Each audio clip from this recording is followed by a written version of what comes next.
약관 거래에 있어서의 소비자의 권리 보호에 대해서 살펴보도록 하겠습니다. 우선 약관이란 무엇인가? 약관 많이 들어봤죠, 여러분들. 약관이라는 것은 보통 사람과 사람이 계약을 체결하면 1대1의 관계에서는 뭘 씁니까? 계약서를 쓰게 되죠. 그런데 1대1의 관계가 아니라 어느 한 사업자가 제품을 만들어서 수많은 소비자를 대상으로, 수많은 고객을 대상으로 똑같은 제품을 판매하는 경우에 모든 사람, 수만 명, 수십만 명에 대해서 계약서를 체결하면 사업 못 하겠죠. 일방 당사자, 주로 사업자가 되겠죠. 일방 당사자가 다수의 상대방, 소비자가 되겠죠. 고객. 우리 약관규제법에서는 소비자라는 말 잘 안 쓰고 고객이란 말을 씁니다. 다수 상대방과의 동일한 내용의 계약 체결을 위해서 미리 마련한 계약 내용, 즉 계약서가 되겠죠. 이것을 약관이라고 부릅니다. 명칭이나 형태, 범위에 상관없이 모두 다 약관으로 인정할 수가 있습니다. 자, 이런 약관이 언제부터 발생되었는가? 19세기 이후에 경제법이 태동한 것이 17세기, 18세기의 산업혁명 이후라고 했죠. 그래서 본격적으로 상거래가 활성화된 것은 1800년대부터라고 봐야 되겠습니다. 19세기. 그래서 19세기 이후 20세기에 들어서서 상거래가 발달하면서 대부분의 제품에 약관이 붙어서 거래가 되고 있죠. 네. 그래서 우리가 보통 약관이라는 이름으로 부르고 있는 것도 어떤 것들이 있습니까? 뭐 보험약관에 뭐라고 돼 있냐, 운송약관은 어떻게 돼 있냐, 또 은행예금 약관은 어떻게 돼 있냐, 또 창고의 임치약관. 임치가 뭐예요? 물건을 맡겨두는 것을 말합니다. 창고에다 물건을 맡겨두는 경우 많이 있죠. 사업을 하는 사람들끼리. 자, 그래서 약관이라는 것을 매개로 해서 사업자가 고객과 거래를 한다라는 것입니다. 사업자가 고객이 한 사람이 아니죠.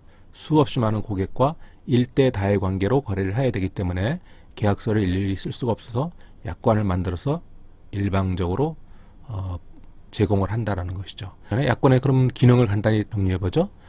반복되는 동정거래의 편의성을 도모한다. 사업자 입장에서 그냥 잔뜩 만들어 놓고 배포만 하면 되니까 나눠주기만 하면 되죠. 편리합니다. 두 번째, 대량 거래에서 비용이 절감됩니다. 일일이 만들면 굉장히 힘들겠죠.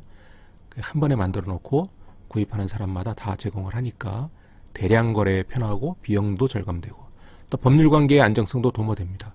우리가 계약서 없이 어떤 거래를 한다는 것은 굉장히 불안합니다. 문제가 생겼을 때 문제를 해결할 수가 없죠. 그래서 이런 경우는 어떻게 한다라는 내용이 문서로서 정해져 있다면 그런 경우에 법률 관계는 안정적이다, 이렇게 볼 수 있는 겁니다.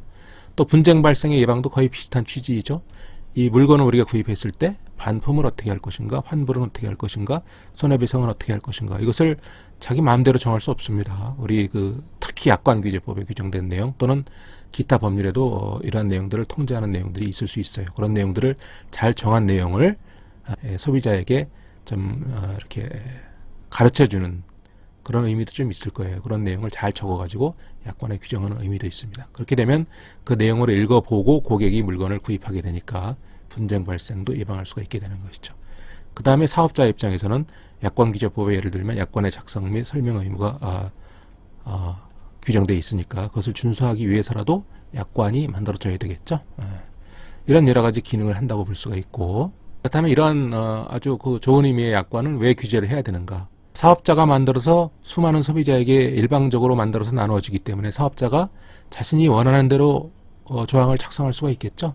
통상적으로 말하는 불공정한 약관 조항을 마구 만들어낼 수가 있다는 것이죠. 또 이제 다른 측면에서 보면 바로 소비자의 지위가 열등하기 때문에 열악한 소비자의 지위를 보호하기 위해서, 그래서 약관 규정을 잘 만들어 법을 준수해서 만들었다 하더라도 좀 애매모호한, 해석상 애매모호한 내용이 있다면 이것은 일방적으로 소비자에게만 유리하게 해석을 합니다.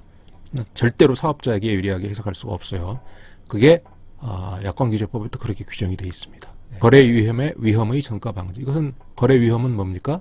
제품이나 용역이나 뭐 이런 것들이 문제가 생겼을 때 그 책임을 전가한다. 누구한테? 소비자에게 전가할 수가 있으니까 사업자가 손해를 보더라도 사업자가 손해를 봐야지 경제적 약자인 열등한 지위에 소비자가 책임을 지면 안 되겠죠. 그래서 사업자가 작성해 놓은 약관 규정상의 면책 규정은 다 무효로 하고 소비자의 권리를 철저히 보호함으로써 거래 위험의 전가를 방지하는 그런 목적으로 약관이 규제되어야 한다라는 것입니다. 자, 약관은 그러면 사업자가 만든 약관이 왜 소비자에게까지 구속력을 갖는가 하는 것에 대해서 구속력이라고 하죠. 왜 구속하는 힘이 있는가 약관이라는 것이 그 근거에 대해서 약관은 일종의 규범이다. 약관을 만들어 놓으면 그 우리가 법으로 만든 거 아니냐. 규범이라는 것은 법을 말하는 겁니다. 특히 또 약관규제법에서 약관을 만들어라. 약관의 작성 의무를 만들어 놨으니까 그럼 그렇게 해서 만든 약관은 구속력을 갖는 거 아니냐. 그러니까 규범이다라고 하는 견해가 규범설이고, 그렇지 않고 규범이기 전에, 그걸 따지기 전에 양 당사자가 누구와 누구입니까? 사업자와 소비자 간에 이 물건을 서로 거래함에 있어서 이 문서대로 하겠다라고 계약을 한 거 아니냐. 그럼 계약을 우리가 체결을 하면 계약서의 내용이 그대로 이행이 돼야 되는 것이 원칙이죠. 네, 그래서 계약설이다. 그 다음에 또 절충적인 입장에서 계약이 원칙적인 성격을 갖고 있지만, 계약적 성격을 갖고 있지만 결국은 규범으로 되었다. 그래서 규범적 요소가 가미된 계약이다라고 하는 절충설의 입장도 있습니다. 뭐 규범설을 취하든 계약설을 취하든 어쨌든 구속력을 갖는다라는 게 중요하죠. 판례는 여기에 대해서 뭐라고 하고 있는가 하면 계약설을 취하고 있는 설명을 하고 있습니다. 예를 들면 약관이 구속력을 갖는 것은 그것이 법규범이기 때문이 아니라 당사자가 그 약관의 규정을 계약 내용에 포함시키기로 합의하였기 때문이다 라고 대법원에서 판결을 내렸는데 계약서를 취하고 있다는 걸 알 수가 있습니다. 자, 지금 현행 약관규제법은 언제 만들어졌을까요? 정식 명칭은 약관규제에 관한 법률입니다. 1986년 12월 31일 날 제정됐습니다. 그래서 이 약관규제법에는 어떤 내용이 있는가? 사업자는 약관을 작성해서 잘 설명할 의무가 있다. 그 다음에 불공정한 약관 조항은 대체로 일반 원칙 포함해서 9가지가 있는데 다 무효로 한다. 그 다음에 분쟁이 발생했을 때, 분쟁은 누구랑 누구의 분쟁입니까? 소비자와 사업자. 소비자가 사업자에 대한 불만을 갖게 되는 거죠. 그 분쟁을 조정하기 위해서 이른바 약관 분쟁 조정 협의회라는 것이 구성되어 있다. 그 다음에 이 약관이 불공정하다든지 이런 것들을 판단을 하게 되면 거기에 대해서 이 주관부서는, 약관규제법의 주관부서는 공정거래위원회입니다. 그래서 공정거래위원회가 그 해당 사업자에 대해서, 약관을 작성한 사업자에 대해서 시정조치를 내리고 벌칙, 과태료까지 규정되어 있다는 것이죠. 그 법률에 규정된 구체적인 내용을 그 불공정 약관을 중심으로 좀 구체적으로 살펴보겠습니다. 네, 우선 법률의 제정 목적을 보면 불공정한 내용의 약관을 규제함으로써 건전한 거래 질서를 확립한다, 이런 내용이 있죠. 이 법률에 나와 있는 용어가 몇 개 있는데, 약관, 명칭이나 형태 또는 범위에 상관없이 계약의 한쪽 당사자가, 좀 사업자를 얘기하는 거죠. 여러 명의 상대방, 좀 누굽니까? 소비자 또는 고객, 이렇게 얘기할 수 있겠죠. 이런 소비자들과 계약을 체결하기 위해서 일정한 형식으로 미리 마련한 계약의 내용이 되겠죠. 사업자는 계약의 한쪽 당사자로서 약관을 제시하는 자, 이게 사업자고, 약관을 사업자로부터 받는 입장에 있는 사람이 고객이 되겠죠, 당연히. 네, 약관의 내용을 보면 약관의 내용은 어떻게 해서 통지를 할 수가 있는가? 약관을 규제한다고 했는데 결국은 약관, 사업자가 작성하는 약관의 내용을 통제하는 것이죠. 그 약관의 내용이 그 권한남용에 해당이 되면 무효라는 것이 그 골자이기 때문에 그것이 유효냐 무효냐를 판단하는 그 과정을 우리가 약관의 내용 통제 과정이라고 하는데, 보통 뭐 조금 기억하기 힘들겠습니다만 세 가지 통제 과정을 우리가 명칭을 정해놨습니다. 편입 통제, 해석 통제, 불공정성 통제. 하나도 어렵지 않아요. 편입이 되었냐, 이 사업자와 소비자 사이에 이 약관이 계약 내용으로 편입이 되었냐, 이겁니다.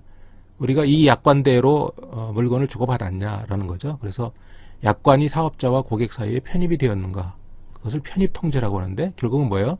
사업자가 약관을 작성해서 제시하고 설명 의무를 이행했으면 편입이 된 거죠. 그럼 약관대로 해야 됩니다. 그런데 그런 절차가 없었다 그러면 약관이 효력이 없게 되는 것이죠. 약관이 편입이 됐으면 약관의 내용을 정확히 준수해야 되는 편입 통제가 있고 심사를 또 받아야 된다는 내용이 있죠. 그다음에 약관을 구체적으로 해석을 해야 되는데 그 해석은 법률에 또 규정이 되어 있습니다. 아무렇게나 사업자 마음대로 해석해서도 안 되고 소비자 마음대로 해석해서도 안 됩니다. 약관 규정의 올바른 해석을 통해서 내용을 심사하는데 법률에는 뭐라고 되어 있냐? 약관규제법에는 신의 성실의 원칙에 맞게 해석해라. 그 다음에 객관적으로 해석해라. 통일적으로 해석해라. 그 다음에 작성자가 불이익하도록 해석해라 이거죠. 작성자가 누굽니까? 사업자가 불이익하게 해석해라 이거예요. 소비자에게 유리하게 해석하는 원칙이죠. 거꾸로 얘기하면 이런 해석 원칙을 통해서 통제를 하게 되는 겁니다. 그것이 유효연애, 무효연애를 통제하게 되는 것이고, 이런 원칙을 다 통과하게 되면 9가지의 규정이 구체적으로 규정되어 있는데, 그 내용에 따라서 그 규정하지 말라고 한 내용을 규정했으면 다 무효로 처리가 됩니다. 그것을 불공정성 통제 또는 효력 통제라고 합니다. 효력 통제가 뭐예요? 효력이 없다라는 거예요. 무효로 만들어버리는 것이 효력 통제이죠. 불공정성 통제라고 합니다. 약관의 명시 및 교부 의무, 약관의 명시 설명 의무라고 보통 부르는데, 명시 의무에는 명시해서 교부를 해라. 이런 약관이 만들어져 있고, 약관을 소비자에게, 고객에게 약관을 줘야 됩니다. 그런데 그냥 무조건 줄 필요는 없고, 고객이 달라고 요구할 때 사본을 교부하도록 이렇게 법률은 규정하고 있어요. 또 명시의 방법은 일반적으로 예상되는 방법으로 명시, 약관이 있습니다 하면서 설명하고 이해를 하면 되겠죠. 그 다음에 너무나 많은 일반인들을 상대로 하는 그런 사업자에 대해서는 명시 교부 의무를 면제하는 규정을 두고 있는데, 예를 들면 우리 여객운송업이라는 건 뭐예요? 여러분 버스 타고 다니고 전철 타고 다니고 뭐 비행기 타고 다니고 하죠. 그런 내용 타고 다닐 때마다 뭐 어떻게 그런 약관을 주고받을 수 없으니까 뭐 티켓 뒤에다 뭐 기재를 한다든지 뭐 아니면 티켓조차도 없죠. 그런 경우가 많이 있어요. 이런 거. 그다음에 전기가스, 수도사업, 또 우편업, 뭐 또 공중전화 서비스. 요즘에 공중전화 있습니까? 어쨌든 이런 통신업, 이런 경우들은 너무나 많은 사람들이 일상적으로 사용하는 그런 거래 형태이기 때문에 이런 경우에는 명시 교부 의무를 아예 면제를 해줬습니다. 안 해도 돼, 약관.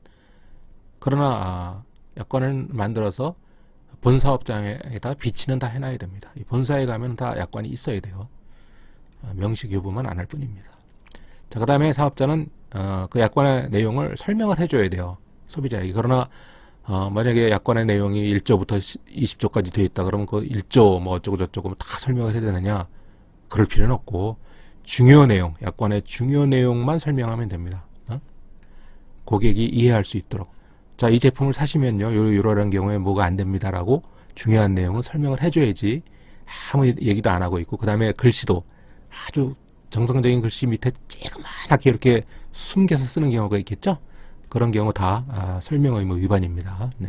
또 개별 약정 우선의 원칙이라는 것이 있는데, 약관이 이렇게 있는데 뭐 특정 조항에다가 뭐 줄을 쫙 긋고 다르게 써놨다든지, 또는 뭐 약관은 그대로 놔뒀는데 맨 밑에 공란에다가 뭐라고 써놨다든지, 그런 내용, 개별 약정이 있을 경우에, 즉 약관의 내용과 다르게 합의한 사항이 있을 때 그 사항이 그 전체적인 약관보다 우선해서 적용한다라는 것이 바로 개별 약정의 우선 원칙입니다. 그래서 여러분들이 약관을 주고받을 때 뭐 명시를 좀 해둘 필요가 있다고 생각하면 거기다가 글씨로 볼펜으로 적고 양 당사자가 사인을 하게 되면 그 조항이 우선하는 효과를 갖게 됩니다.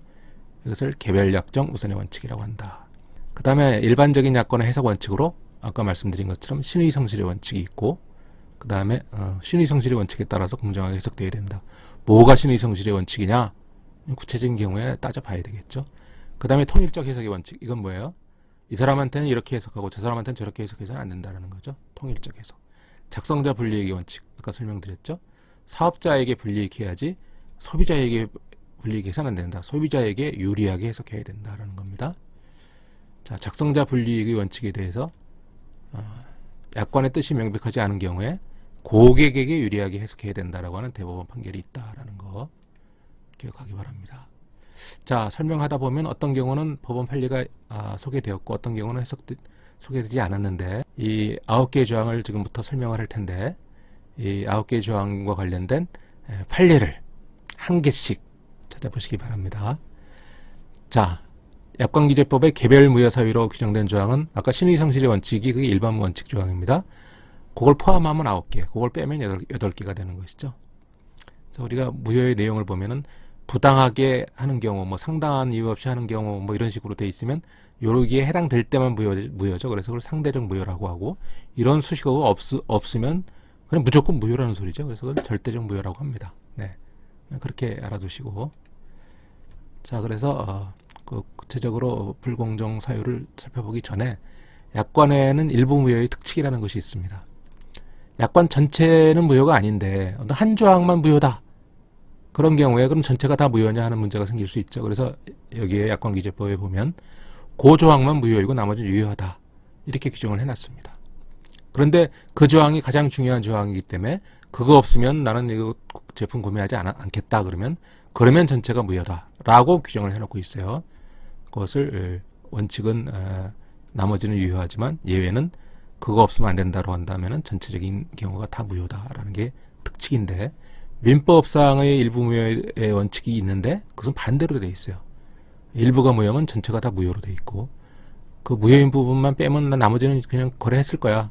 무효인 부분 없어도 그 부분만 제외하고도 뭐 그런 식으로 하면 유효하게 원칙은 전체가 무효인데 예외적으로 나머지가 유효인 경우가 바로 민법의 원칙이고 우리 약관규제법은 어때요? 그 일부가 무효이면 그것만 무효다라는 거예요. 나머지는 유효하다. 근데 그게 없으면 난 안 하겠다 그러면 이제 전체가 다 무효다라는 게 일부 무효의 특칙입니다. 자, 불공정 약관 조항 9가지를 좀 다 살펴볼까요? 자, 첫 번째가 일반 원칙으로 제6조의 신의 성실의 원칙이다. 신의 성실의 원칙을 위반하여 공정성을 잃은 약관 조항은 무효이다. 예를 들면 고객에게 부당하게 불리한 조항, 네? 고객이 예상하기 어려운 조항, 계약 목적을 달성할 수 없을 정도로 본질적 권리를 제한하는 조항, 이런 것들 다 신의 성실의 원칙에 위배되는 조항으로 무효입니다. 자, 그 다음에 면책 조항. 면책 조항은 뭐예요? 책임이 없다. 사업자가 난 책임지지 않는다라고 하는 조항은 그건 다 대체로 다 금지한다라는 거죠. 그래서 그 구체적인 내용은 어떤 경우가 있는가? 요 네 가지가 어떤 게 있는데 사업자, 이행보조자 또는 피고용자의 고의 또는 중대한 과실로 인한 법률상의 책임을 배제하는 조항. 뭐 사업자가 직접 난 책임 없다라고 한다든지 또는 사업자가 누굴 시켜서 물건을 판매하는 수도 있겠죠. 이행보조자 또는 거기에 고용된 사람들이 판매를 했는데 사실상 자신들이 알고도 피해를 줬거나 아니면 중대한 과실로 피해를 준 경우에도 난 책임 안 진다라고 하는 경우는 그건 말도 안 되는 거죠. 그래서 이렇게 그런 책임이 없다라고 하는 면책 조항은 무효라는 것이죠. 그래서 또 이것들을 다 읽어 나가면은 시간이 너무 많이 걸리기 때문에 이 나머지는 여러분들이 한번 읽어보기 바랍니다. 두 번째는 손해배상의 예정. 내가 문제가 생기면 손해배상을 얼만큼 하겠다라고 하는 미리 정해놓는다는 것이 바로 손해배상액의 예정입니다. 예를 들면 손해배상이 왜 생기게 있어요? 예를 들면 물건을 반납하는데 물건을 빨리 반납하지 않고 한참 걸려서 반납을 했다라든지 또는 대금 납부를 바로 해야 되는데 한참 있다가 납부를 했다라든지 지연되면은 사업자에게 손해가 발생하겠죠. 이자를 다 따져가지고 이자만큼만 손해배상을 청구를 해야지 미리 지연 손해금을 과중하게 미리 예정해 놓으면 그것은 무효다라는 겁니다. 그것과 관련된 판례가 있다는 것이죠. 예를 들면 임차인에 대해서 임대인이죠. 임대인이 임차인에 대해서 부당하게 과중한 손해배상 의무를 부담시키는 조항, 이거는 무효다라는 내용이 대법원 판례로 있습니다. 계약의 해지에 관해서 이러한 내용을 규정하면 무효다라는 거예요. 법률에 따른 고객의 해제권 또는 해지권을 배제하거나 그 행사를 제한하는 조항. 법률에는 이러한 경우에 해제할 수 있고 또는 해지할 수 있다라고 돼 있는데 법률보다도 못한 이 약관에다가 해제를 할 수 없다라고 해놓으면 그 말도 안 되죠. 법률에 할 수 있도록 돼 있는데 어떻게 약관에서 할 수 없다고 할 수 있겠어요? 그런 경우는 무효다라는 겁니다. 자, 그 다음에 채무의 이행. 채무의 이행에 관해서 이런 내용이 적혀져 있으면 무효다라는 거죠. 상당한 이유 없이 급부의 내용을, 급부라는 것은 이렇게 줘야 되는 내용을 급부라고 합니다. 주는 내용을 급부라고 하는 겁니다. 급부의 내용을 상대방 사업자가 일방적으로 결정하거나 변경할 수 있도록 권한을 부여하는 조항. 피아노의 재고가 부족할 때에는 무슨 A 피아노를 샀는데 B 피아노로 지급할 수 있다라고 적어 놓으면 나는 A 피아노를 산다고 그랬는데 사업자가 지 마음대로 B 피아노로 갖다 주면 말이 되겠어요? 말도 안 되는 거죠. 이유 없이 근데 상당한 이유가 있는 경우가 있을 수가 있을 거예요. 생산이 중단되었다거나 지구상 어디 가도 그런 걸 이제 찾을 수가 없게 된다거나 그러면 다른 제품으로 살 수밖에 없겠죠. 그것도 소비자와 상담을 해야 되겠죠. 자, 그 다음에 고객의 권익보호를 침해하는 내용은 무효라는 거죠. 법률에 따른 고객의 항변권, 상계권 등의 권리를 상당한 이유 없이 배제하거나 제한하는 조항이다. 항변권은 뭐예요? 대금을 지급하라고 했는데 제품에 문제가 있어서 내가 이거 해결될 때까지 줄 수가 없겠다라고 항의하는 거. 이게 항변권이지, 항변권. 근데 법률에 그런 내용이 규정이 돼 있으면 당연히 항변권은 인정이 돼야 되고, 상계권은 뭐예요? 내가 상대방한테 1,000만 원을 지급을 해야 되는데 상대방이 나한테 500만 원을 지급해야 될 내용이 있는데 아직 안 주고 있어요. 그럼 어떻게 돼? 그럼 1,000만 원에서 500 까고 500만 주면 되는 거 아니에요? 그렇죠? 그게 법률상 인정된 권리예요. 상계권은. 그런데 내가 주는 건 내가 주는 거고 너는 일단 1,000만 원 줘야 되니까 빨리 1,000만 원 내놔. 이런 식으로 하면 안 된다는 거죠. 이게 법률에 인정된 항변권과 상계권, 이것은 반드시 보장을 해줘야 된다는 거예요. 그걸 배제하고 제한하면 상당한 이유 없이, 이거 상대적 무효라고 그랬죠? 지금 다 무효 사항을 얘기하는 거예요. 의사표시의 의제. 그렇게 간주한다라는 게 의제한다라는 표현을 쓰는 겁니다. 의사표시는 뭐예요? 네가 그렇게 말했잖아. 네가 그렇게 하기로 했잖아. 라고 간주해버리는 게 의사표시의 의제라는 단어로 설명이 되어 있습니다. 일정한 자기 또는 부자기. 자기는 뭐예요? 어떤 행위를 하는 거. 부자기는 아무 행위도 하지 않는 거. 하거나 안 하거나 하는 것이 있을 때 고객의 의사표시가 표명되었다 또는 표명되지 않았다라고 보는 조항. 일방적으로 이렇게 사업자 마음대로 해석을 해버리면 소비자가 나는 그냥 가만히 있었는데, 아니 나는 반대로 얘기했는데 라고 좀 손해를 입을 수가 있겠죠. 그게 마음대로, 사업자가 마음대로 고객의 의사표시를 의지해버리면 안 된다. 무효다라는 겁니다. 자, 그 다음에 대리인. 사업자가 직접 사업자가 대리인을 채용할 수도 있고, 고객도 본인이 직접 물품을 구입할 수 있지만 대리인을 통해서 물건을 사갈 수도 있겠죠. 여기는 보면은 고객의 대리인입니다. 고객의 대리인에 의해서 계약이 체결된 경우에 고객이 그 의무를 이행하지 않을 경우에는 대리인에게 그 의무의 전부 또는 일부를 이행할 책임을 지우는 내용이 약관조항은 무효이다. 고객이 책임을 져야 되는데 고객이 직접 사지 않고 대리인이 사갔단 말이죠. 그럼 대리인한테 네가 책임져, 네가 사갔잖아 라고 대리인에 대해서 책임을 지우게 하는 내용은 이것은 무효라는 겁니다. 무효. 본인인 고객이 책임을 져야 된다라는 겁니다. 자, 소송 제기 등과 관련된 약관의 내용 중에 다음 조항은 무효이다. 즉, 고객에게 부당하게 불리한 소송 제기 금지 조항. 이게 부당하게 불리한 소송이 아니라 부당하게 불리한, 여기 콤마가 있어야 돼 사실은. 소송 제기 금지 조항. 소송 제기를 고객이 하려고 하는데 못하게 하는 조항, 금지 조항. 이 금지가 부당하다라는 거예요. 부당하게 불리한 금지 조항. 고객에게 부당하게 불리한 금지 조항. 무슨 금지 조항? 소제기 금지 조항이죠. 이런 건 무효라는 거예요. 자, 이 제품을 사가신 다음에 이 제품으로 인한 문제에 대해서 절대 소송을 제기할 수 없다. 이렇게 약관에 적어 놓으면, 아니 세상에 소송 제기할 수 없는 게 어디 있어요. 그런 권리를 침해하는 것은 무효라는 겁니다. 자, 소송을 제기하지를 못하게 하면 이거 무효다라는 거죠. 자, 그래서 이런데 해당이 되면 어떻게 하라는 거예요? 중국적으로 약관을 이제 어떻게 규제하는 겁니까?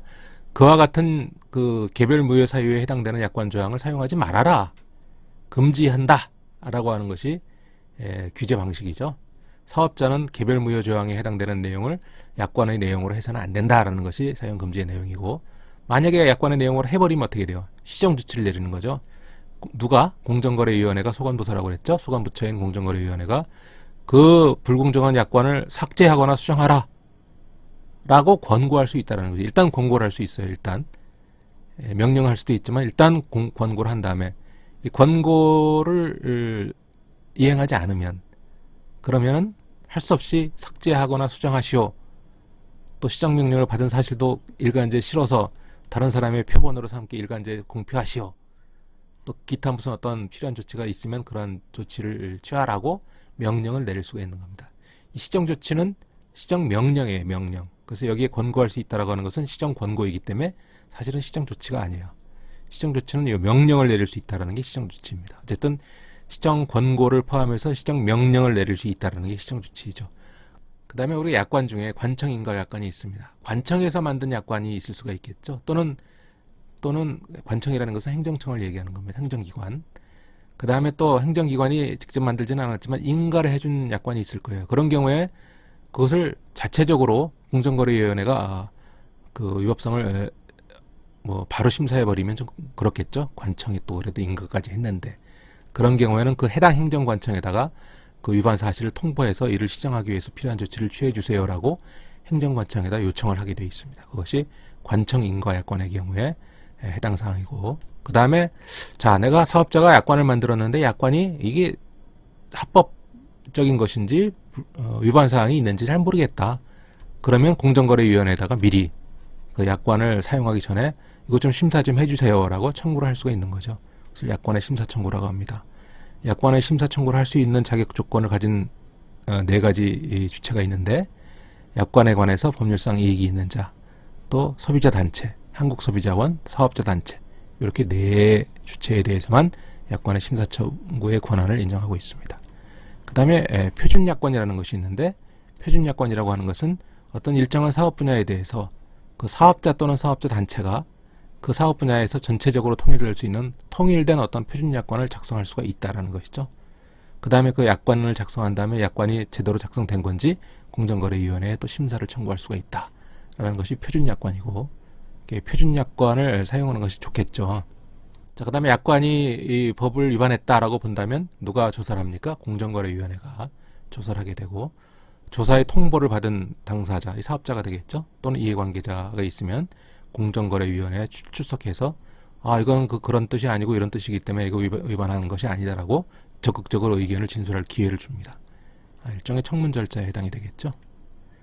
자, 그 다음에 약관과 관련해서 분쟁이 발생하면 그 분쟁을 조정하기 위해서 약관 분쟁 조정 협의회를 만들어 놨습니다. 어디에다가? 한국공정거래조정원에 설치를 해놨는데, 한국공정거래조정원은 공정거래위원회 산하기관입니다. 공정거래위원회 산하기관이 한국공정거래조정원과 한국소비자원 이렇게 있죠. 그래서 그중에 한국공정거래조정원에 원래 불공정 거래에 대한 분쟁조정협의회를 두고 있었는데, 여기에 약관분쟁조정협의회를 비롯해서 5가지의 분쟁조정협의회를 구성을 해놨습니다. 그래서 이와 같은 요 5가지의 사항만 아니라면 다 분쟁조정을 청구할 수가 있어요. 신청할 수가 있는데, 예를 들면 이미 공정위가 조사 중인 사건, 이거는 분쟁조정 신청하면 안 되겠죠. 조사 중인데. 그 다음에 약관의 해석이나 그 이행을 요구하는 사건인 경우에는 분쟁조정할 필요가 없겠죠. 또 약관의 무효 판정을 요구하는 사건, 또 법원에 소를 제기한 사건, 이런 것들은 다 거기서 해결되어야 될 문제이기 때문에 분쟁조정협의회에서 신경 쓸 필요가 없습니다. 그래서 뭐 이런 사항이 아니라면, 기타 분쟁조정에 적합하지 않은 사건이라면, 이런 경우라면 약관 분쟁조정협의회에서 신청을 받아서 분쟁을 조정해 준다라는 겁니다. 그래서 약관 분쟁조정협의회에서 조정을 해가지고 서면을 만듭니다. 그것을 조정조서라고 하는데, 서면을 만들어서 양 당사자가 수락을 하면, 그러면 양 당사자가, 즉 사업자와 소비자, 사업자와 고객이 합의했다라고 보는 겁니다. 합의의 효력은 뭐예요? 그 합의한 대로 일종의 계약이죠. 또 그래서 그러나 합의는 했지만 나 마음에 안 든다 그럼 소송을 또 제기할 수가 있어요. 그게 합의의 효력, 합의라는 것의 효력입니다. 어쨌든 조정조서는 합의로 본다라는 것이죠. 자, 분쟁조정의 특례가 하나 규정되어 있는데 뭐냐면 어느 사업자와 특정 소비자, 특정 고객 간의 문제가 아니라 다수의 고객에게 유사한 내용의 피해가 발생할 우려가 있다고 생각되면 이 분쟁조정협의회에서 그걸 한 번에 다 해결하면 좋겠죠. 그래서 일괄적 분쟁조정이라고 합니다. 또는 집단 분쟁조정이라고 하는데, 이것을 의뢰하거나 신청할 수 있다. 지난 시간에 그 소비자기본법에 규정되어 있는 소비자 피해 분쟁조정위원회, 소비자 분쟁조정위원회가 있었다고 그랬죠. 소비자 분쟁조정위원회에서도 일괄적 분쟁조정 또는 집단 분쟁조정 절차가 있었습니다. 유사한 내용이죠. 기억하기 바랍니다. 소비자 분쟁조정위원회와 비교해서 약관 분쟁조정협의회에도 일괄적 분쟁조정 또는 집단 분쟁조정 절차가 있다. 꼭 기억하기 바랍니다. 누가 해달라고 신청할 수 있어요? 공정거래위원회도 가능하고 고객 또는 사업자, 당사자는 다 신청할 수가 있습니다. 자, 그래서 시정조치를 이행하지 않으면 2년 이하의 징역 또는 1억 원 이하의 벌금이라고 하는 형벌에 처할 수 있고, 또 여러 가지 위반 사항에 대해서 5천만 원 또는 500만 원의 과태료가 규정이 되어 있다. 이렇게 얘기할 수 있습니다. 수고했습니다.